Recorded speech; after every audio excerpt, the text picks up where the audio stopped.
3절까지 말씀 우리 한 목소리로 합독합니다. 우리가 전한 것을 누가 믿었느냐? 여호와의 팔이 누구에게 나타났느냐?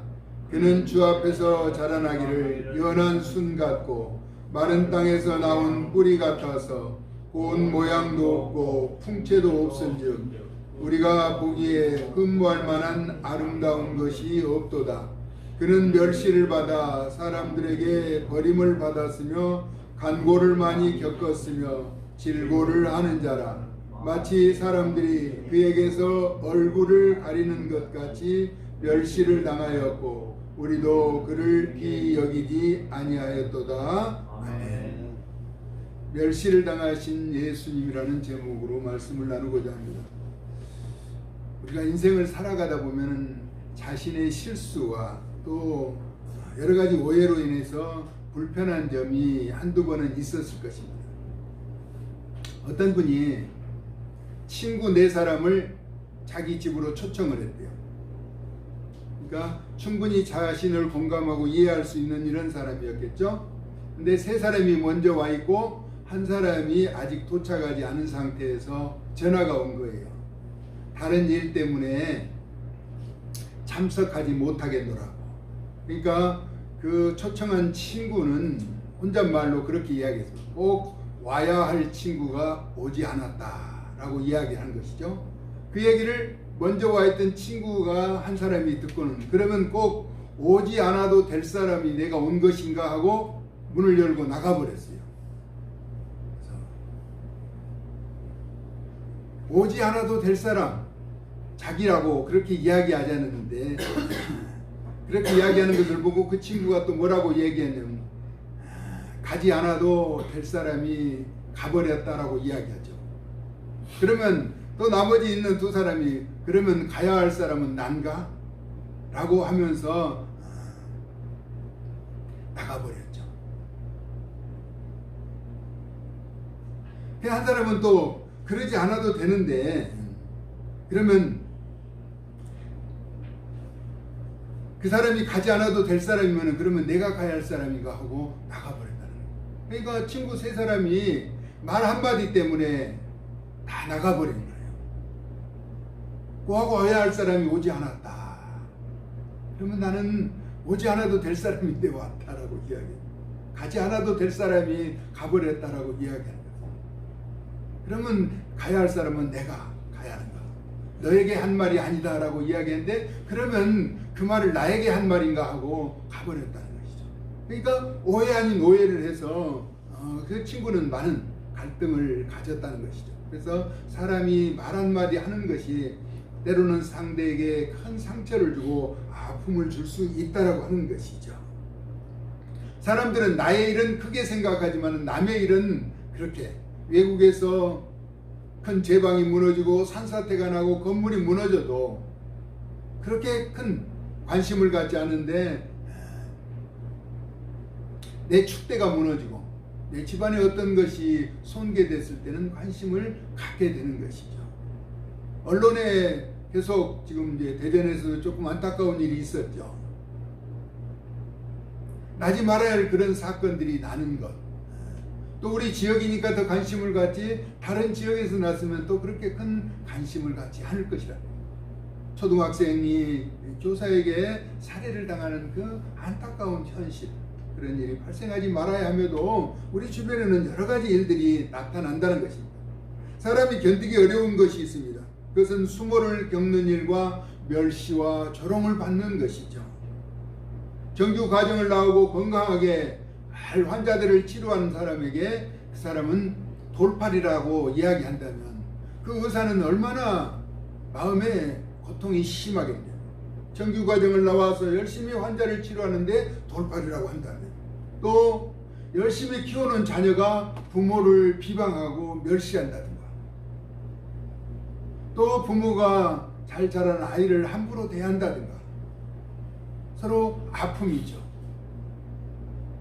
그래서 성인 아이라고 하는 것이 어려서 부모에게 상처를 받는 사람은 커서도 그 상처가 쉽게 사라지지 않는다라고 하는 것입니다.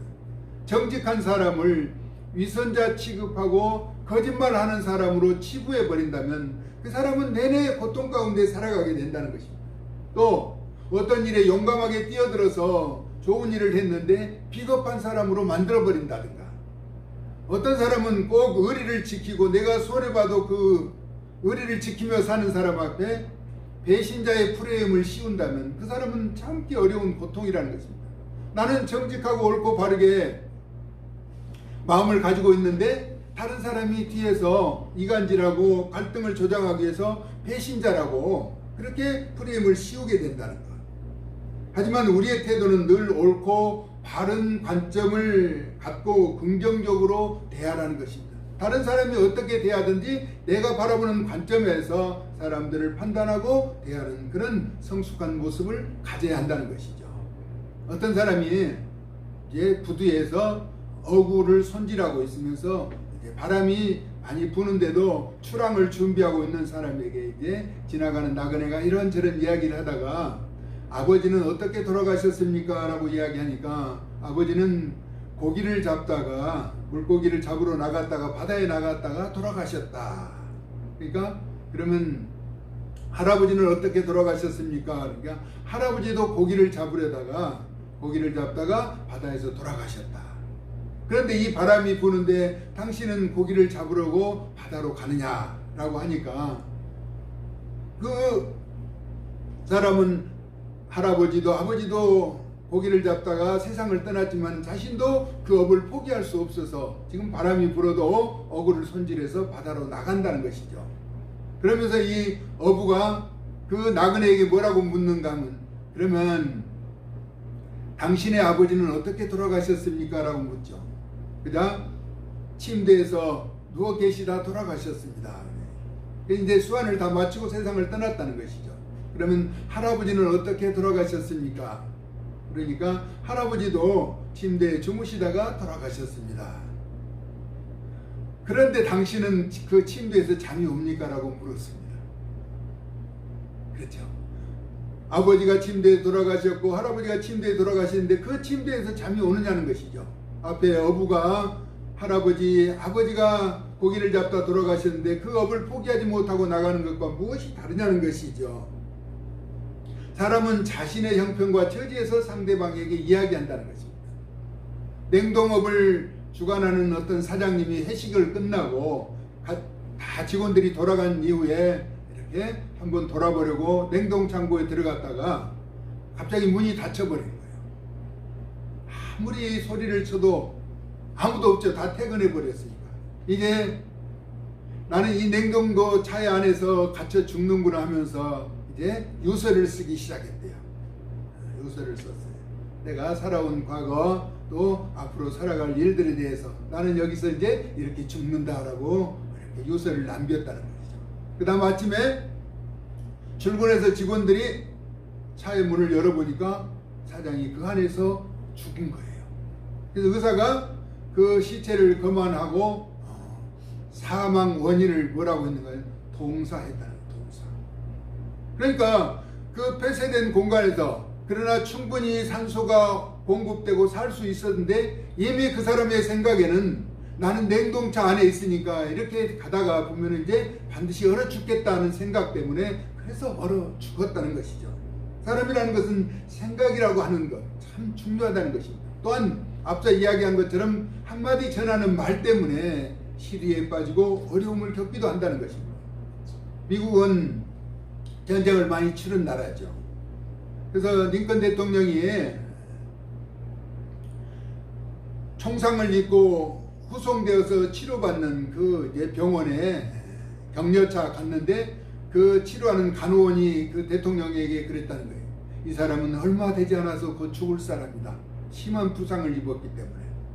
그 이야기를 듣고는 링컨 대통령은 뭐라고 이야기했는가? 그 부상자에게 당신은 나를 위해서 이 민족을 위해서 싸운 사람이기 때문에 반드시 당신은 살아야 합니다. 라고 그 군인을 격려하자 그 군인은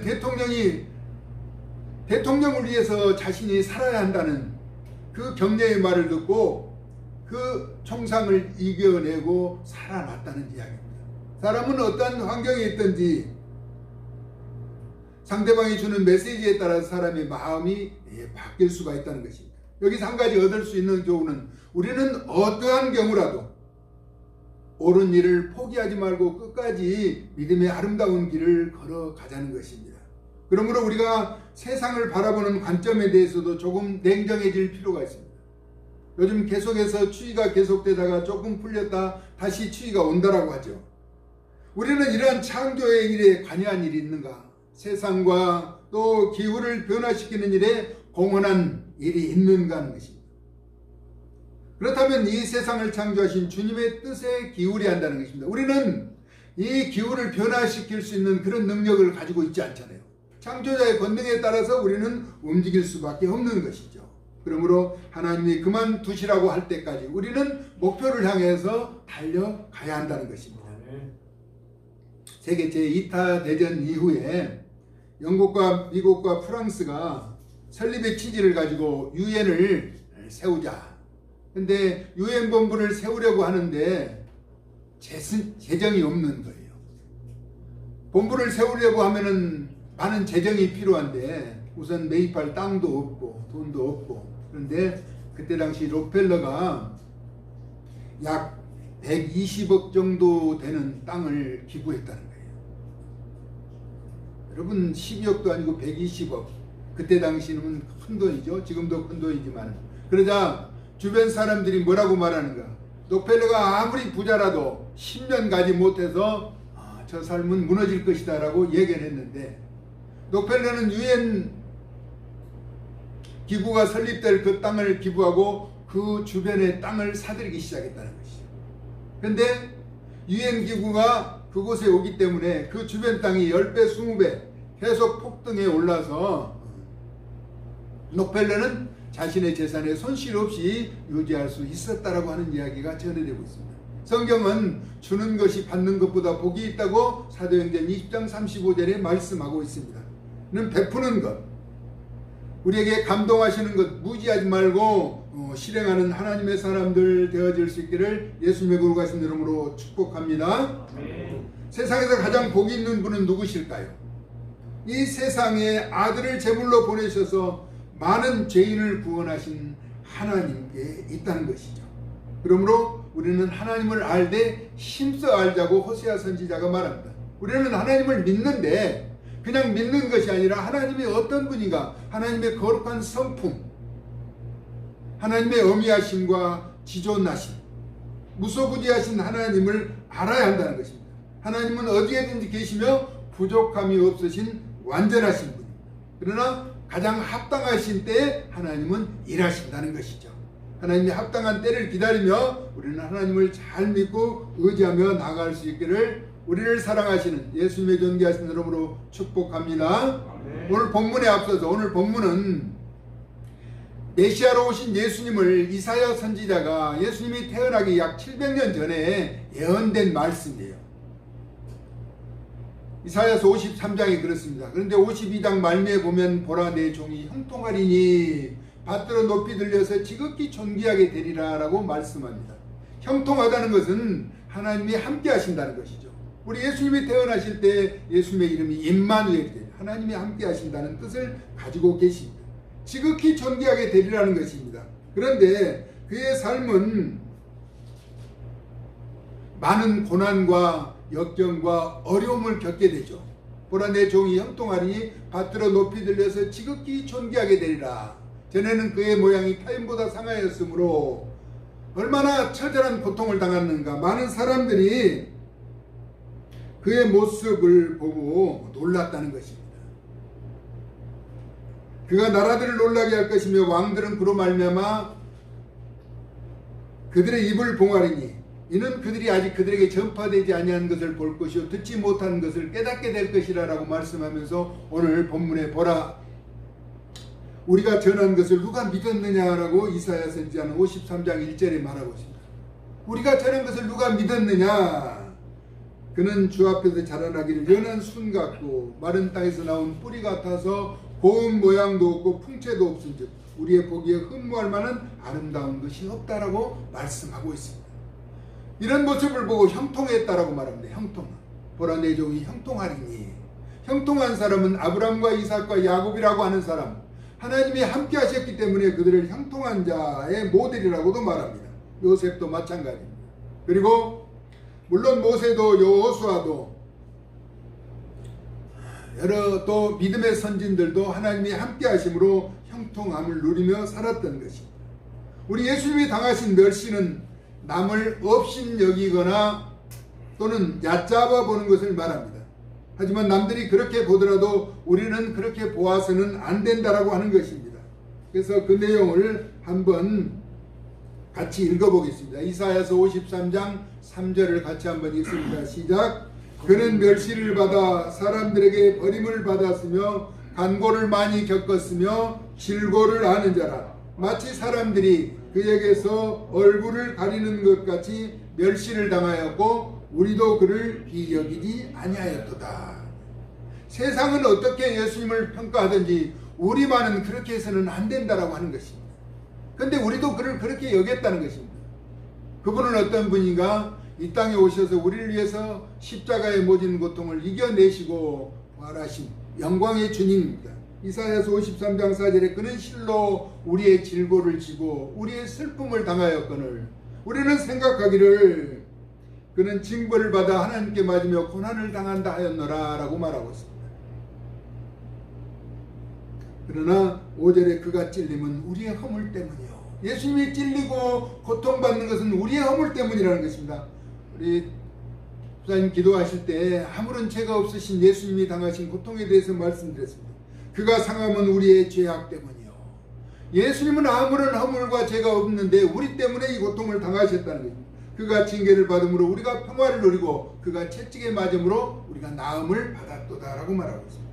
우리는 예수님 때문에 모든 회복의 역사가 이루어진 것이죠.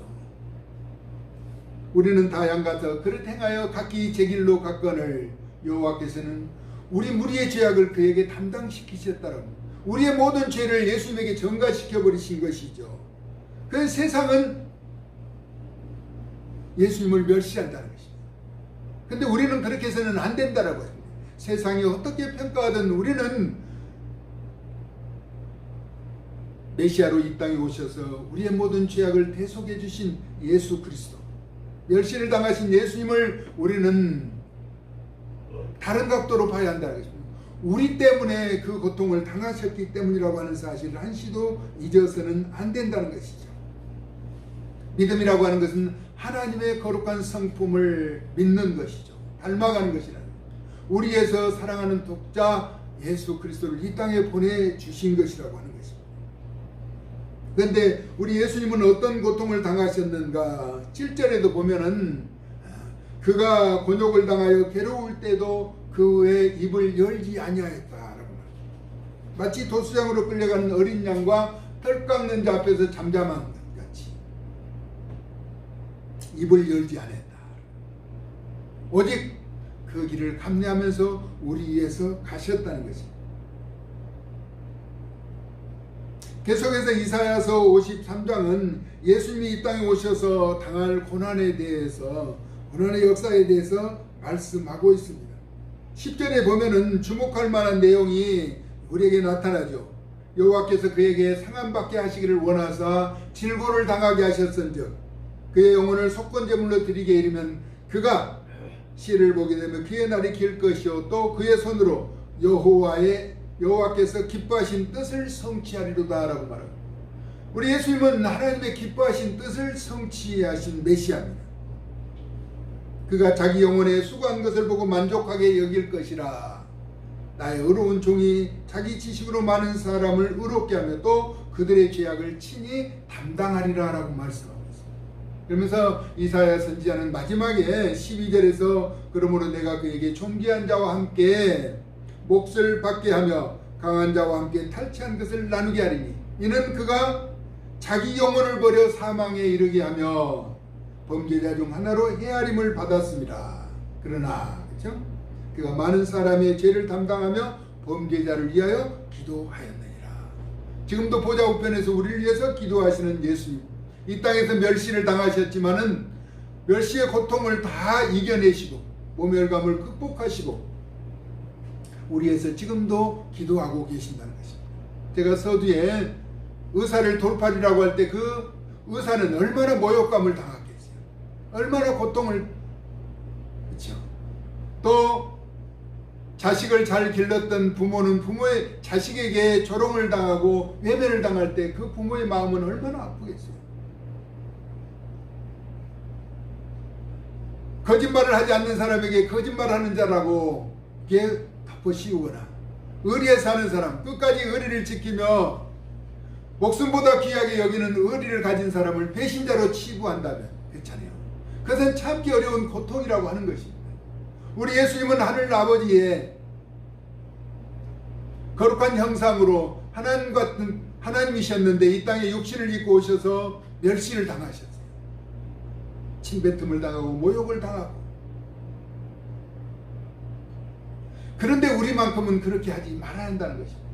오늘 본문에서 그렇게 말하잖아요. 그는 멸시를 받아 사람에게 버림을 받았으며 강고를 많이 겪었으며 질고를 하는 자라. 마치 사람들이 그에게서 얼굴을 가리는 것 같이 우리도 그를 기이 여기지 아니했다라는 것입니다. 멸시당하신 예수님의 회복을 우리는 발벗고 나서서 증거하고 나타내서 우리를 위해서 그 거룩한 희생을 치르신 예수님을 당당하게 전할 수 있는 하나님의 사람들로 세워져 갈 수 있기를 예수님의 거룩하신 이름으로 축복합니다. 보라 내 종이 형통하리니 받들어 높이 들려서 지극히 존귀하게 되리라. 지극히 존귀하신 분이거든요. 우리 예수님은 늘 하나님이 함께 계셨어요. 우리 예수님 마지막 떠나시면서 말씀하시되 세상 끝날까지 너희와 항상 함께 있으리라고 말씀하셨습니다.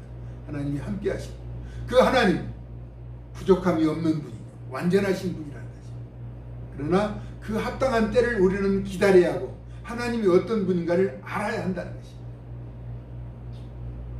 자식까지 이 땅에 보내셔서 우리를 구원하신 그 하나님의 성품을 알자는 것입니다. 그래서 환경이 어떠하든지 서두에 아버지가 폭풍 후에 할아버지가 폭풍 후에 세상을 떠났으나 그 길을 포기하지 않고 어부의 길을 가는 사람처럼 우리 앞에 믿음의 선진들이 수많은 환난과 역경을 겪으면서 걸어갔던 그 믿음의 의로운 길을 포기하지 말고 세상이 어떠한 방법으로 우리를 유혹할지라도 우리는 길이요 진리요 생명이 되신 예수 그리스도가 나의 구주임을 고백하면서 힘차게, 때로는 예수 믿는다고 조롱하는 사람도 있을 거예요. 멸시하는 사람도 있을 거라는 것입니다. 무시하고 외면하는 사람도 있을 거라는 것이죠. 그럼에도 불구하고 우리는 우리가 가야 할 길을 가면서 그 사랑을 전파하는 증인들로 굳게 세워져 갈 수 있기를 우리를 사랑하시는 예수 그리스도의 존귀하신 이름으로 축복합니다. 고맙고 감사하신 하나님, 우리에서 멸시를 당하신 예수님을 바라봅니다. 그가 찔림은 우리의 허물 때문이요, 그가 상함은 우리의 죄악 때문이요, 그가 징계를 받음으로 우리가 평화를 누리고 그가 채찍에 맞음으로 나음을 입었다라고 말씀합니다. 우리에서 모든 고통을 당하신 예수님으로 인하여 우리는 하나님의 영광의 자녀들로 살아갑니다. 우리는 다 양 같아서 그릇 행하여 각기 제 길로 갔거늘 여호와께서는 우리 무리의 죄악을 그에게 담당시키셨다라고 이사야 선지자를 통해서 말씀해 주고 있습니다. 우리의 모든 죄악을 대신 짊어지시고 모멸당하시고 멸시당하신 예수님, 우리의 구원자가 됨을 한시도 잊지 않고 믿음의 의로운 길을 걸어 선한 영향력을 끼치는 하나님의 사람들로 세워져 갈 수 있도록 저희들을 주장해 주시고 인도해 주시기를 원하옵고 예수 그리스도의 거룩하신 이름으로 축복하고 기도 올리옵나이다. 아멘.